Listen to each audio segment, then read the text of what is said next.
Hello guys, म तेजिन्द्र फेरि पनि स्वागत गर्दछु हाम्रो यस च्यानलमा प्लेटफर्म फर स्टडी भन्ने च्यानलमा। ओके, प्रिभियस भिडियोमा हामीहरू जस्ट कम्पाइलरको बारेमा लर्न गरेको थियौँ कि वाट इज कम्पाइलर भनेर, कम्पाइलर कसरी काम गर्छ र के जेनेरेट गर्छ भनेर। ओके, आजको यो ट्युटोरियल सिरिजमा चाहिँ हामीहरू इन्टरप्रेटरको बारेमा बुझ्नेछौँ कि इन्टरप्रेटर भनेको के हो र एक्चुअलमा कसरी काम गर्छ भनेर। ओके,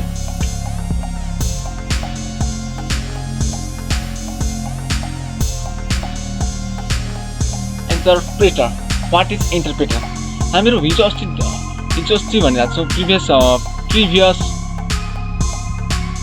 ट्युटोरियल सिरिजमा डिफाइन गरेको थियो कि compiler as system special type of system software which translates source code into machines codes at one attempt. That means एकैचोटिमा होल प्रोग्रामलाई सँगसँगै ट्रान्सलेट गरिदिन्थ्यो र ऊ चाहिँ एउटा अब्जेक्ट कोडलाई जेनेरेट गर्थ्यो। सो यो इन्टरप्रेटर चाहिँ same as it is definition नै हो, but it does not generate object code and it does not translate at one attempt. That means it translates one line at a time. Okay, so let's define it now. Interpreter as language processor that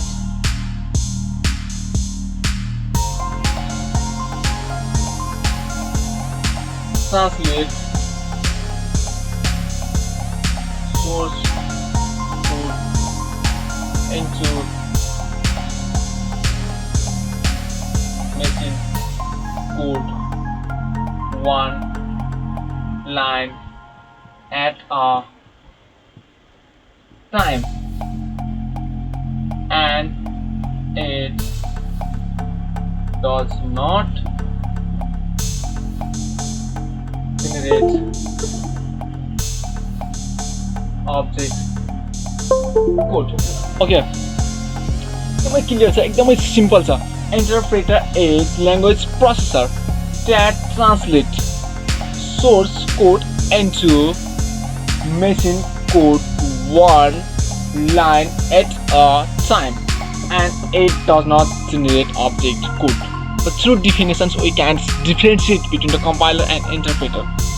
अब interpreter example लिनुहुन्छ भने for example पिएचपीको interpreter हुन्छ, जो कि यदि पिएचपीमा तपाईँहरू यदि कुनै कोडिङ गर्दै हुनुहुन्छ भनेपछि त्यो चाहिँ एक्चुअलमा अब्जेक्ट कोड जेनेरेट गर्दैन, चाहिँ डाइरेक्ट मेसिनमै लोड गरिन्छ, कम्पाइल भनेको छ इन्टरप्रेट गरिन्छ र लोड गरिन्छ। ओके, त्यही next topic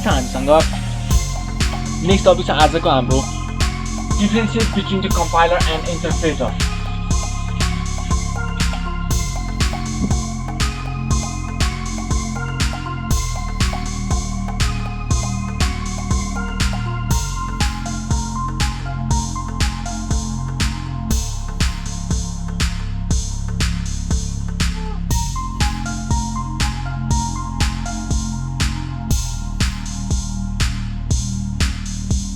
Differentiate between compiler and interpreter. एक्चुअलमा हामीहरू जुन डिफिनेसन छ नि हामीसँग कम्पाइलरको र इन्टरप्रेटरको, सो त्यही थ्रु नै हामीहरू यसको डिफ्रेन्सिएट लेख्न सक्छौँ। जस्तै फर इक्जाम्पल कम्पाइलरले चाहिँ अब्जेक्ट कोड जेनेरेट गर्छ, इन्टरप्रेटरले चाहिँ अब्जेक्ट कोड जेनेरेट गर्दैन। कम्पाइलर चाहिँ एकै टाइममा सबैलाई सँगै ट्रान्सलेट गर्छ र इन्टरप्रेटरले एकै टाइममा सबैलाई सँगै ट्रान्सलेट गर्दैन। अब सबैलाई सँगै ट्रान्सलेट गरेको कारणले गर्दा चाहिँ हाम्रो कम्पाइलर फास्टर हुन्छ र सबैलाई सँगै ट्रान्सलेट नगरेको कारणले गर्दा चाहिँ इन्टरप्रेटर हाम्रो स्लोर हुन्छ। Okay, let's write some differences. Compiler, interpreter.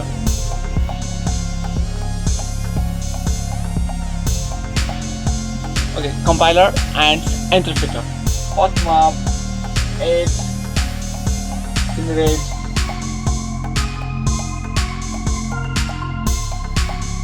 object code. That means it generates object code, but interpreter does not generate object code. यो चाहिँ इन्टरप्रेटर चाहिँ object code generate गर्दैन। It does not 100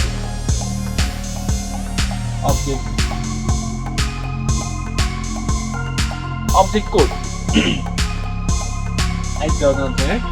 object code अब normally इक्जाम्पलको लागि लिनुहुन्छ भनेपछि जस्तै PHP चाहिँ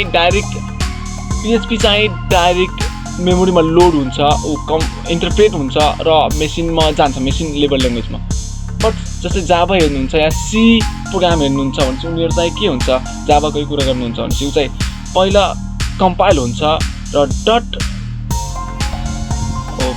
के फाइलमा हुन्छ सेभ डट क्लास फाइल भन्ने हुन्छ डट क्लास फर्स्टमा चाहिँ हामीहरू डट जाभा फाइलमा सेभ गर्छौँ र त्यसपछि चाहिँ डट क्लास फाइल भन्ने अब्जेक्ट कोडमा गएर ट्रान्सलेट हुन्छ सो त्यो नै हाम्रो अब्जेक्ट कोड हो ओके नेक्स्ट हामीसँग 8 is faster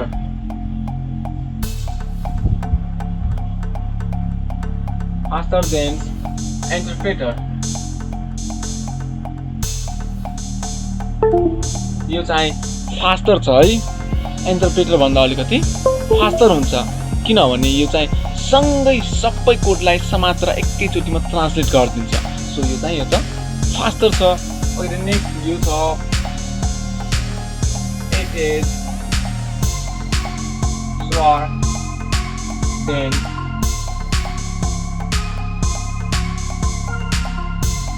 interpreter and it's slower than sorry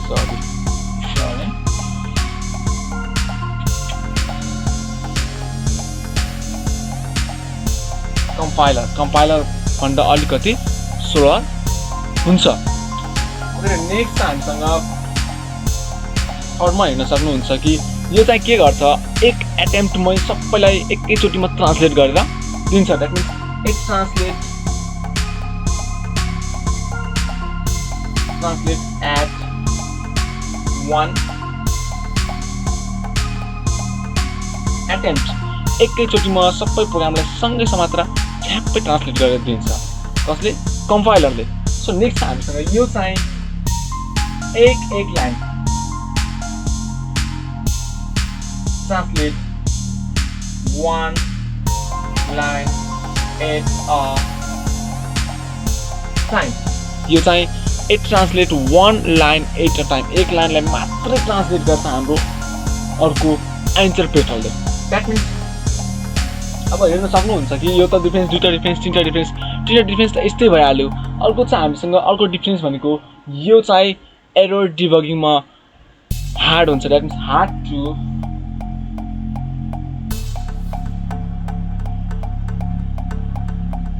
error trace and debug for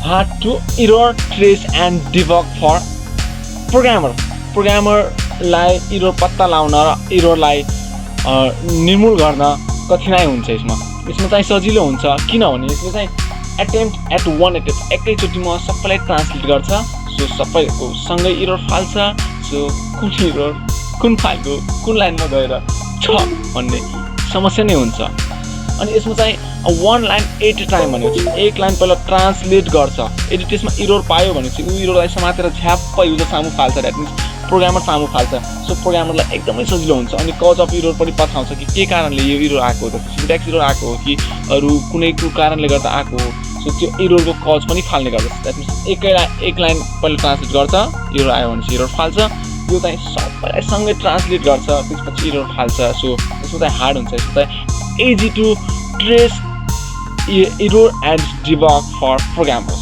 okay आजको भिडियो चाहिँ यति नै नेक्स्ट टाइम म आउने नै छु सो यदि तपाईलाई एकदमै हेल्पफुल लागिरहेछ हाम्रो भिडियोहरु चाहिँ आई होप कि मलाई थाहा छ कि हाम्रो एसई र एनईबी स्टुडेन्टहरुलाई एकदमै अप्ठ्यारो हुन्छ सो उनीहरुलाई एकदमै हेल्प गर्ने टाइपको मैले भिडियो बनाइराखेको छु सो प्लिज मेरो च्यानललाई सब्स्क्राइब गर्नु होला नभुल्नु होला यो okay bye bye C you next time